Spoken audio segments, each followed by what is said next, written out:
우리가 종종 다양한 뉴스를 접합니다. 그중에는 좀 경악할 만한 또는 깜짝 놀랄 만한 그런 뉴스들을 접하게 되는데 해외 토픽이나 이런 식으로 나오게 되죠. 그런 뉴스 가운데 이런 뉴스들 종종 들려옵니다. 예컨대 예를 들어서 죽은 사람이 몇 시간 만에 다시 살아났다. 이런 식의 기사 보신 적 있으신지요? 관에 입관을 했는데 살아났다든지 사망 판정이 됐는데 다시 사람이 깨어났다라든지 이런 뉴스 여러분 들으시면 어떤 생각, 어떤 반응을 보이시는지요? 아마 대부분의 많은 사람들은 가장 보편적인 반응으로 이렇게 그게 가능해? 라는 생각들을 일단 하는 것이죠. 그리고 그 사실이야? 라는 접근을 하게 됩니다. 대부분의 사람들이 이렇게 그런 뉴스에 반응하는 것은 사람들이 본능적으로, 본능이라기보다는 어려서부터의 학습의 효과일 텐데요. 이른바 과학적 사유라고 하는 좀 딱딱한 표현입니다만 또는 과학적 사고를 하기 때문에 그렇습니다. 나는 문과적인 사람이야, 이과하고는 상관없어라고 하는 사람들도 사실은 그 바탕에는 이런 과학적인 사고 또는 과학적인 사유가 전제되어 있다는 거예요. 우리는 어려서부터 그렇게 훈련을 받았기 때문에 학교 수업이라는 거, 교육이라는 걸 한번 잘 생각해 보시면 모든 것이 다 어떤 합리성이나 또는 어떤 과학에 근거한 그 바탕에서 이루어지는 이성을 근거로 하고 있는 그러다 보니 우리의 사고 방식은 증명되지 않는 이른바 가설은 참이라는 참이 아니라는 그런 틀, 프레임이 설정이 돼 있는 것입니다. 그러나 여러분 생각해 보시면 과학은 만능이 아니에요. 과학도 하나의 학문의 분야일 뿐입니다. 무엇보다 과학이라는 것이 진리의 절대 기준이나 또는 진리의 감별사도 아니라는 것입니다. 여러 차례 이런 말씀을 좀 드려봤는데요. 우리는 흔히 과학이라고 하면 그것은 진리 또는 사실이고 또는 과학적으로 증명되지 않은 것은 그것은 미신이거나 또는 거짓이거나 이런 식의 생각들 접근들을 하고 있습니다만은 그러나 여러분이 살아온 인생을 한번 이렇게 더듬어 보십시오. 여러분이 지금까지 살아온 인생, 과학보다 사실은 더 크고 깊은 영역이에요. 우리 인생이라는 것이. 그런데 신앙이라는 건 그런 인생보다도 더 경이로운 영역이라는 것입니다. 사실보다 더 중요한 것은 진실입니다. 우린 이걸 잊으면 안 돼요. 특별히 요즘 같은 시대에 우리에겐 굉장히 중요한 삶의 태도입니다. 사실보다 중요한 것은 진실이에요. 그리고 이것이 성경을 우리가 읽고 묵상할 때에 가장 기본이 되는 전제입니다. 자, 성경 이야기, 우리가 내러티브라고 하는 단어를 쓰는데요. 성경은 다 이야기로 되어 있습니다. 근데 이 성경은 이 이야기라는 형식, 어떤 틀을 통해서 말하고자 하는 진실이 있다는 것이에요. 우리는 그 진실을 볼 수 있어야 하는 것입니다. 그 형식, 그 틀에 갇혀 있는 것이 아니라 그 이야기가 담고 있는 그 이야기가 우리에게 정말 말해주고자 하는 것이 무엇인가를 우리는 볼 수 있어야 한다는 것입니다. 다니엘 3장이 바로 그런 대표적인 이야기 가운데 하나입니다.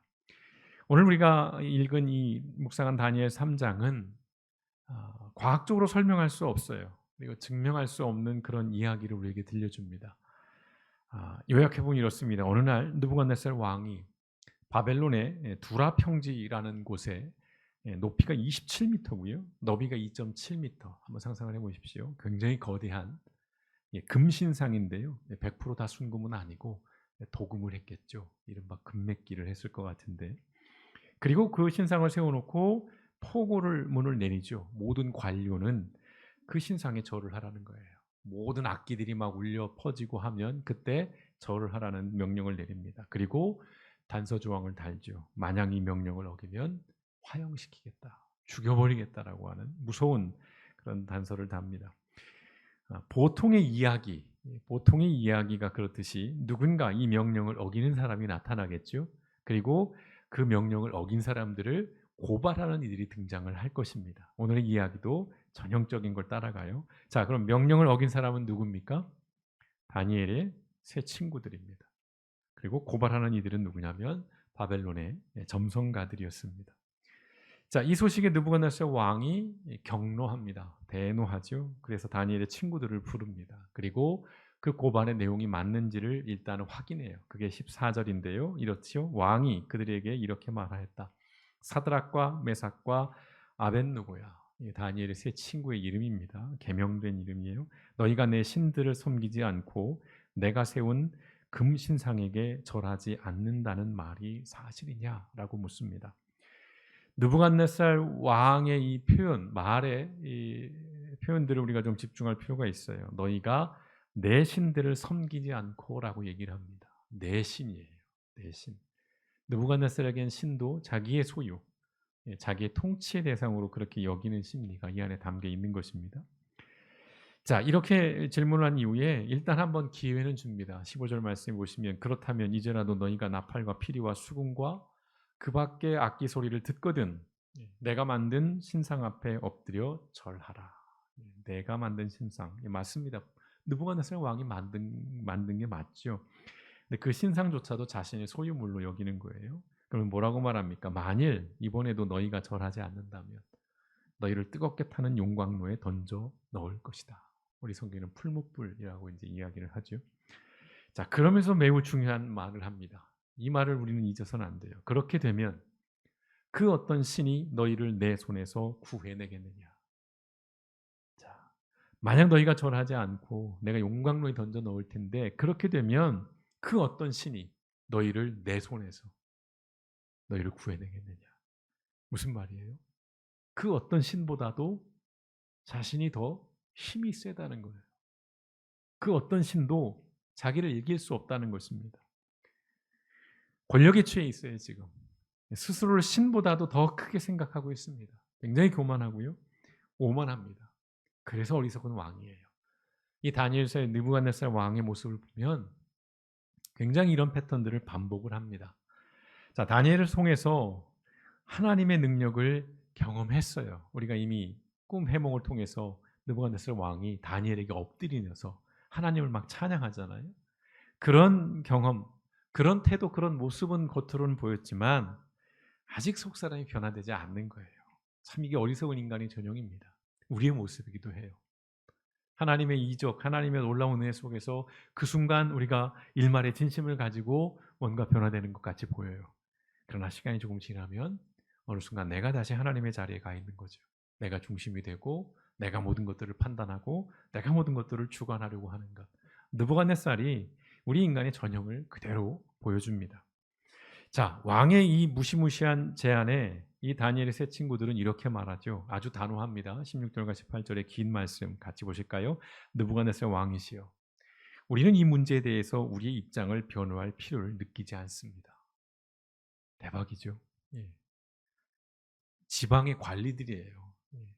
죄송합니다. 지방의 공무원들입니다. 정말 하급 공무원들이에요. 근데 자기의 상사 앞에서 이렇게 얘기를 하는 거예요. 뭐라고 이어집니까? 만일 우리가 뜨겁게 타는 용광로 속에 던져진다고 해도 우리가 섬기는 하나님은 우리를 그 용광로에서 구해내실 수 있습니다. 표현을 보세요. 구해내실 수 있다라는 거예요. 하나님께 능력이 있다는 고백이 담겨 있습니다. 그리고 그분은 반드시 우리를 왕의 손에서 건져내실 것입니다. 왕이 뭐라 그랬어요? 어느 신이 내 손에서 너희를 건져낼 수 있겠느냐. 거기에 대해서 따박따박 지금 반박을 하는 거예요. 우리를 왕의 손에서 건져내실 것입니다. 비록 하나님이 우리를 구해내지 않으실지라도, 이게 그 유명한 그리 아니하실지라도라는 표현이죠. 우리는 왕의 신들을 섬기지 않을 것이며 또 왕이 세우신 금신상에게 절하지도 않을 것이니 왕이시여 그런 줄 아십시오. 예. 당돌하죠. 예. 지금 죽음의 위협 앞에서 이들의 화법, 이들의 이야기를 보세요. 이들이 다시 뜻을 정했다는 걸 볼 수 있어요. 1장에서 이들이 8절에서 뜻을 정했죠. 다니엘과 함께. 이들이 뜻을 또다시 정한 거예요. 금신상에게 절하지 않겠다. 뜻을 정한 거예요. 자, 뜻을 정한 이들의 운명은 어떻게 되었을까요? 우리가 아시는 바대로 용광로, 풀무불에 던져집니다. 여러분, 우리가 기대하는 것, 이 정도의 믿음을 보였잖아요. 이 정도의 신앙의 비장함과 결기를 보였어요. 결기를 보였다면 우리가 기대하는 바는 이렇게 우상 숭배를 거부한 이들을 하나님께서 정말 귀하게 여기셔서 그 즉시로 왕에게 벼락을 내리치거나 그래서 왕을 죽이거나 금신상을 아예 다 파괴시켜 버리거나 어떤 이런 일들이 벌어져야 되는 거 아니겠어요? 그게 우리가 통쾌한 믿음을 또는 우리가 앞으로 여전히 신앙생활을 할 수 있는 그런 근거가 될 수 있는 것인데 또는 왕의 마음에 감동을 줘서 야 너희들이 이렇게 정말 고결한 믿음을 갖고 있구나. 너희들의 신앙을 내가 존중한다. 그래서 왕의 마음을 돌이키게 하는 내가 잘못했다. 너희들은 절 안 해도 돼. 라고 하거나 아니면 그 용광로가 갑자기 꺼져버리는 그런 상황이 생겨야 되는 거잖아요. 그래야 하나님이고 그래야 그런 하나님을 우리가 믿을 수 있고 따를 수 있는 거 아니겠습니까? 어떻게 생각하시는지요? 그러나 여러분 하나님 어떻게 하셨죠? 그들이 용광로에 던져지는 것을 막지 않으셨어요. 자, 우리 믿음의 여정에서 이런 상황으로 고민을 하고 좀 고뇌합니다. 그렇지 않으신가요? 신앙생활을 하면서 왜 하나님은 도대체 하나님 우리 생각을 하는 거죠. 우리 입장에서는 이게 좋은 것이니까 내 생각에서는 이게 돼야 되는 건데 그게 안 되니까 하나님에 대해서 원망을 하고 불만을 토로하거나 또는 스스로 신앙 안에서 흔들리다가 이탈해 버리거나 돌아서 버리는 그 수많은 일들이 바로 이런 상황 속에 생기게 되는 것입니다. 의문에 빠져요. 시험에 들기도 하고요. 그러나 이렇게밖에는 말씀 못 드리겠어요. 저는 정명석이 아니기 때문에 모든 걸 다 한다라고 말씀드릴 수 없습니다. 하나님의 일하심의 방법을 다 풀어낼 수가 없고 알 수 없는 것이죠. 또 하나님의 일하심은 때론 우리의 기대를 우리의 상상을 뛰어넘는 방식이라는 것입니다. 우리가 이걸 잊어서는 안 될 것 같아요.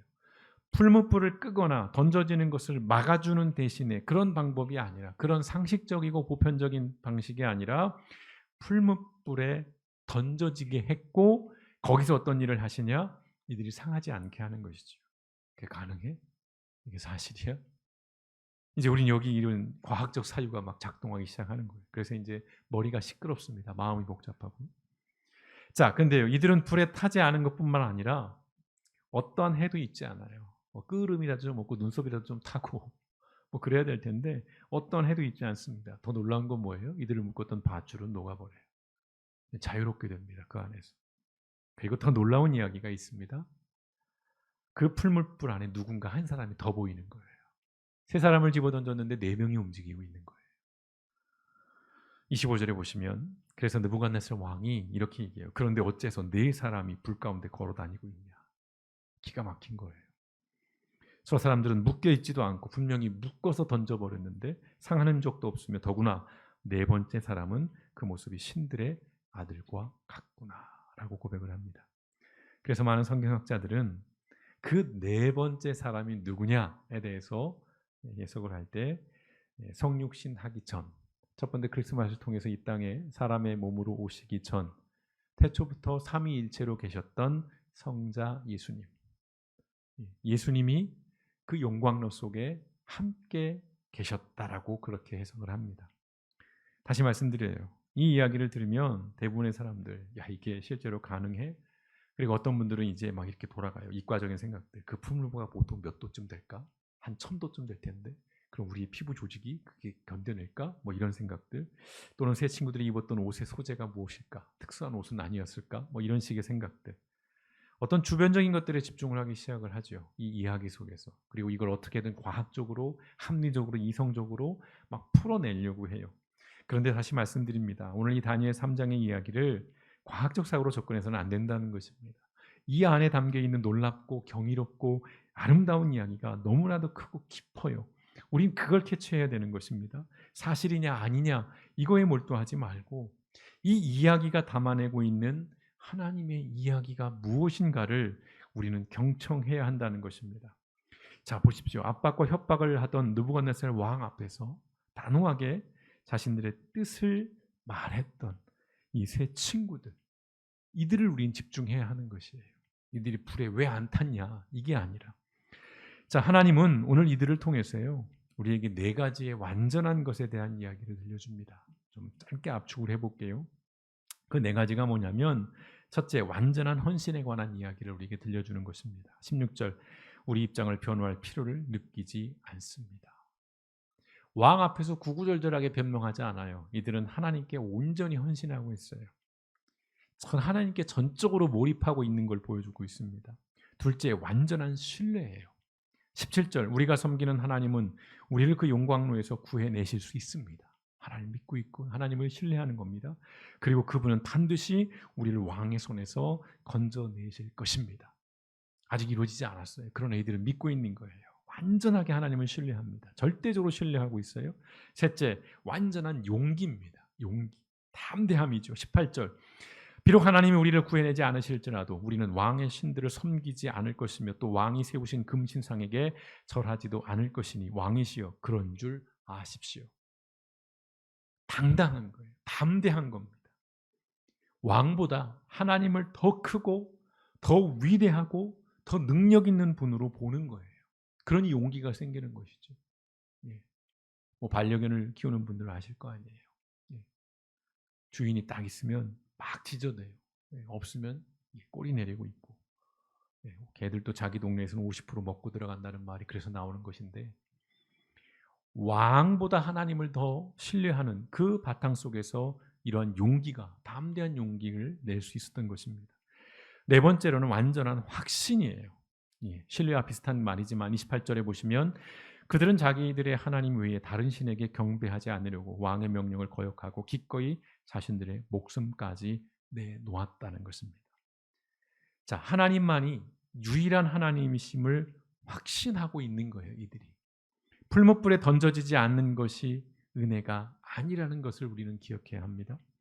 그 풀무불 안에서 우리와 함께 하시는 하나님, 임마누엘 하나님이죠.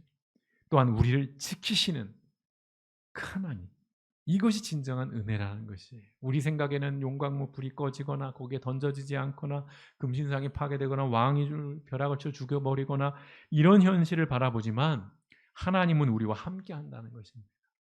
이것이 우리의 신앙에 있어서 굉장히 중요한 것입니다. 하나님이 어떤 슈퍼맨처럼 슈퍼히어로처럼 우리가 문제를 당하면 어딘가에 짠 나타나서 그 문제를 핀셋으로 꼬집어내듯이 탁탁탁 문제를 해결해주고 또 저 멀리 가서 뒷짐지고 계시는 그분이 아니라 그 고난 속에 우리와 함께 하신다는 거예요. 그 고난, 그 고통의 자리에 우리와 함께 하고 있다는 것입니다. 내가 울고 있을 때 나와 함께 우시는 분이라는 겁니다. 이 다니엘의 이야기, 3장의 이야기는 이런 하나님을 우리에게 들려주는 것이에요. 자, 다니엘 3장을 통해서 하나님은 그래서 우리에게 물으시는 거예요. 우리 이제 이걸 볼 수 있어야 됩니다. 사드락과 메삭과 아벳느고처럼 하나님에 대한 완전한 헌신과 완전한 신뢰와 완전한 용기와 완전한 확신을 그럼 너희는 가지고 있느냐? 이걸 하나님이 우리에게 물으시는 거예요. 하나님 왜 이렇게 하십니까? 하나님 왜 이걸 해결해 주지 않습니까? 하나님 나 짜증납니다. 나 화납니다. 나 믿음 흔들려요. 나 이런 교회 떠납니다.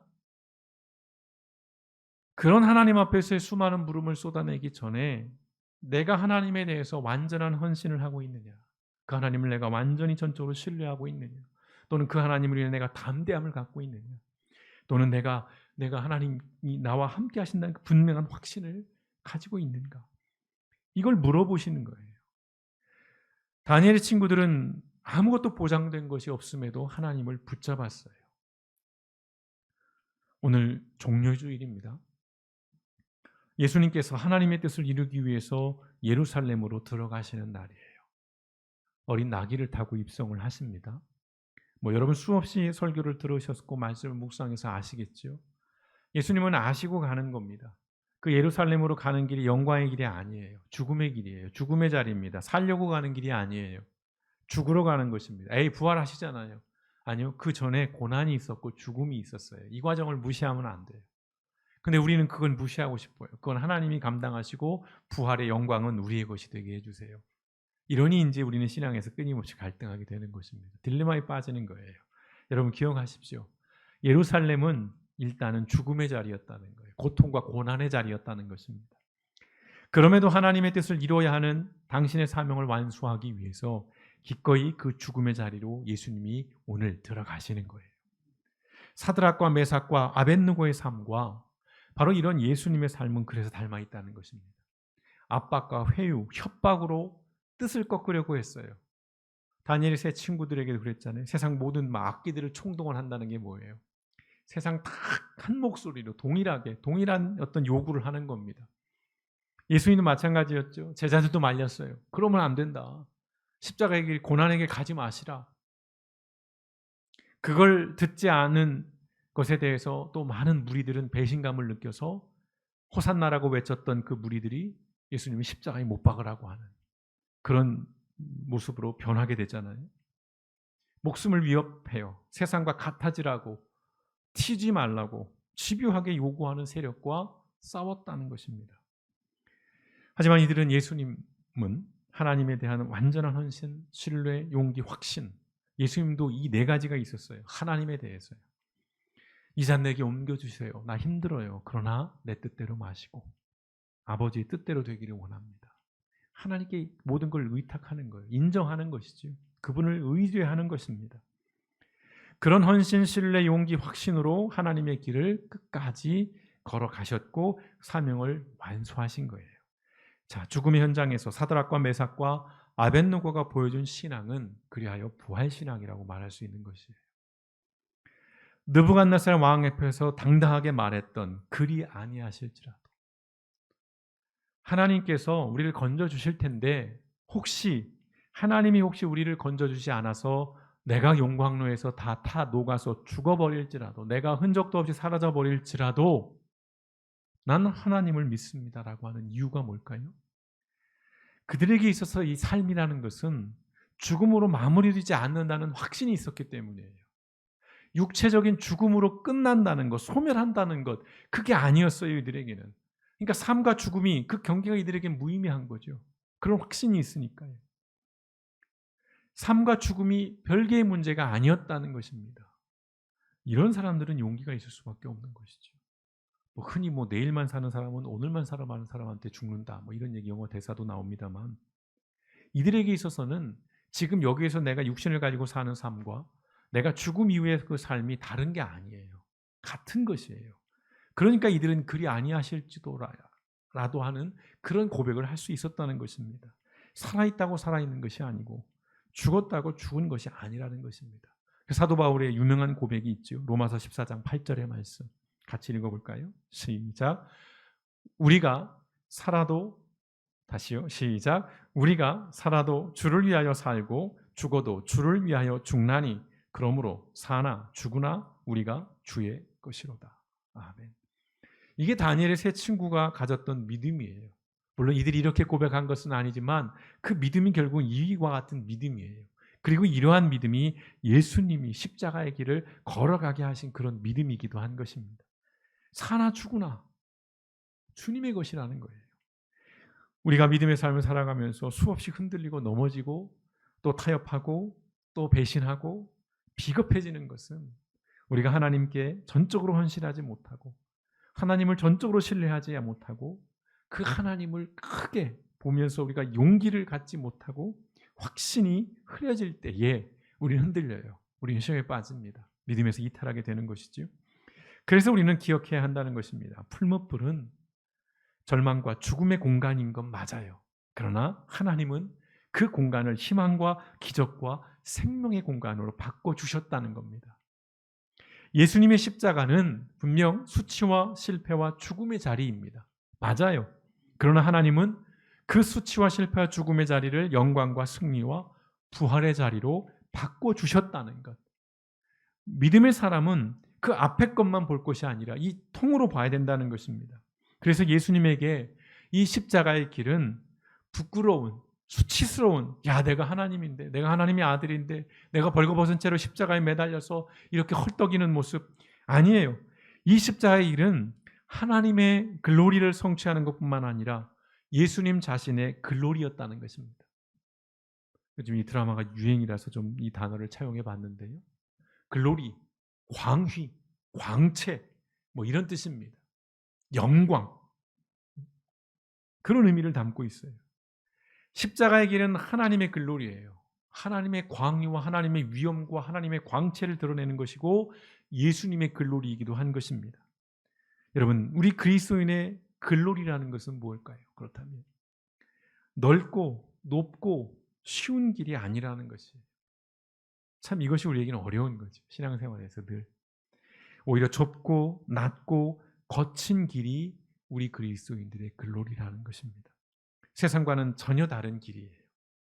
죽음의 자리가 아니라 삶의 자리만을 찾아다니는 사람들은 이 그리스도인의 글로리를 얻을 수도 없고 누릴 수도 없고 이해할 수 없습니다. 아니 왜 넓은 길이 있고 높은 곳이 있고 쉬운 길이 있고 사는 길이 있는데 왜 그 길을 마다하고 오히려 좁고 낮고 거친 그 죽음의 길을 가? 미련한 거야? 바보야? 멍청이야? 이해를 못하는 것이죠. 예수님이 십자가를 진다라고 했을 때 제자들이 이해를 못했던 것처럼 우리 그리스도인들이 가야 하는, 또한 우리 그리스도인들이 얻어야 하는 이 글로리를 죽음의 자리가 아닌 삶의 자리로만 이해하기 시작하면 우린 답을 얻을 수도 없고 이 글로리를 이해할 수도 없는 것이죠. 우리의 정체성을 흔들고 당장은 악이 승리하고 선이 패배하는 것 같은 이러한 세상, 이러한 현실에서 하나님의 주권, 하나님의 통치, 그리고 하나님의 신뢰함으로 그 하나님의 선하심을 믿고 나아가는 삶이 바로 그리스도인의 글로리인 것입니다. 이게 우리의 어찌 보면 자존심이라 그럴까요? 어떤 우리의 어떤 품격이라 그럴까요? 여러분, 이 한 주간 고난 주간입니다. 예수님의 십자가의 길을 묵상해야 하는 주간입니다. 예수님이 가신 그 길은 영광의 길입니다. 부끄럽고 수치스러운 실패한 그런 길이 아니라 글로리예요. 하나님의 광의와 광채와 그 위엄이 드러난 길입니다. 우리가 가야 하는 길도 그러한 길이라는 것을 기억하시면서 이 한 주간 우리가 그리스도인의 그 글로리를 다시 회복하는 삶이 되시길 주님의 이름으로 축원드립니다. 오늘날 수많은 교회들이 존재하고 정말 규모를 자랑하고 정말 물질을 자랑하고 힘을 자랑하는 오늘의 교회들이 정작 이 글로리를 잃어버렸습니다. 이 글로리를 추구하지 않아요. 세상 사람들이 추구하는 것과 똑같은 글로리를 추구합니다. 그래서 오늘날 교회는 부끄러운 곳이 되었고 수치스러운 곳이 되었고 멸시를 받는 곳이 되었다는 것입니다. 우리가 다시 영광을 회복하기 위해서는 예수님이 가셨던 그 길을 우리도 가야 하는 것이고, 오늘 다니엘의 그 세 친구들이 느부갓네살 왕 앞에서 당당하게 그들의 믿음을 보였던 그 모습을 우리가 회복하는 것만이 우리가 이 땅에서 하나님의 영광을 드러내고 우리가 그리스도인으로서의 우리의 품격과 우리의 존심을 지켜낼 수 있다라고 하는 것. 우리가 이 한 주간 다시 한번 예수님의 그 고난을 묵상하면서 내가 회복해야 할 나의 글로리는 무엇인지, 그리고 그것은 어떻게 얻어지는 것인지 예수님을 통해서 오늘 이 다니엘의 이야기를 통해서 우리가 깊이 하나님 앞에 묵상하는 이 한 주간 되시기를 주님의 이름으로 축원드립니다. 함께 기도하시겠습니다.